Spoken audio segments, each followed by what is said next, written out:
यह प्रमुद नामक घड़ी श्री पवन जी श्रीवास्तव के द्वारा निर्मित हुई है।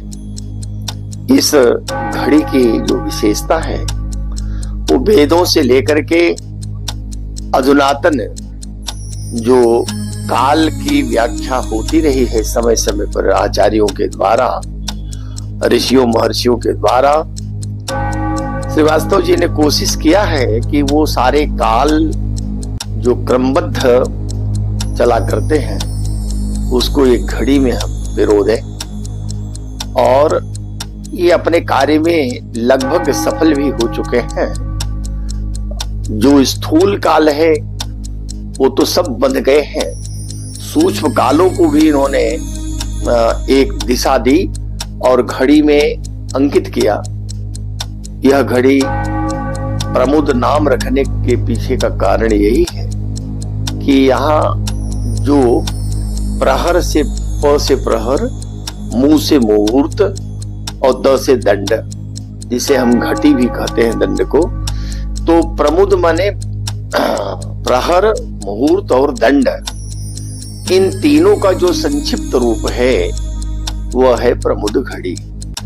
तो पहले इन्होंने प्रहर को महत्ता दी, पुनः मुहूर्त को दिया और उसके बाद दंड।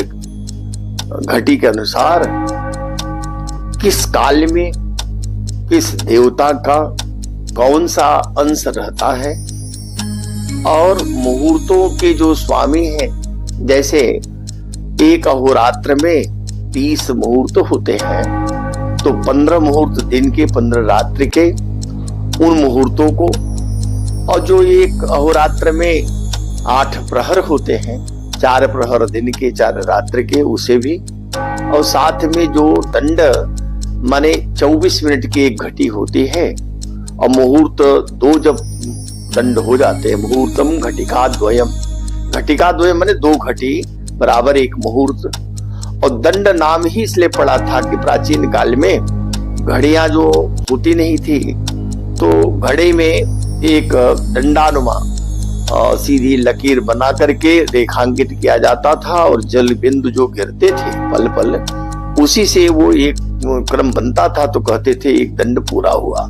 वही दंड घटी है। घड़ी में आने पर घड़ी को संस्कृत में घटी ही कहते हैं। तो यह बड़े परिश्रम से, बड़े यत्न से और 2 वर्षों के अथक परिश्रम से इन्होंने इस घड़ी को तैयार किया है।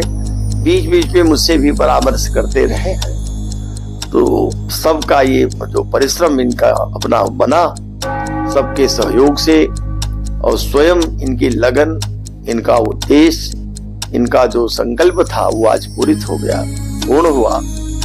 अब यह घड़ी ये समाज को अर्पित करेंगे। मैं विश्वास करता हूं कि जो लोग इस घड़ी को अपने घरों में रखेंगे, नित्य प्रति देखते रहेंगे, उनके मन मस्तिष्क में, उनके हृदय में ये जो वैदिक काल से लेकर आज तक का काल, सूक्ष्म काल विवेचन है, वो समझ जाएंगे कि किस काल में कौन सा देवता की प्रधानता होती है, कौन मुहूर्त रहता है। यह बिना अधिक परिश्रम के, बिना ग्रंथों के आलोड़न के, केवल इस घटी मात्र से, घड़ी को, प्रमुद घड़ी को देखने से जान जाएंगे। इसलिए सभी को अपने घरों में इस घड़ी को अवश्य रखना चाहिए। इसको अगर हम वैदिक घड़ी कहें तो ज्यादा श्रेष्ठ होगा।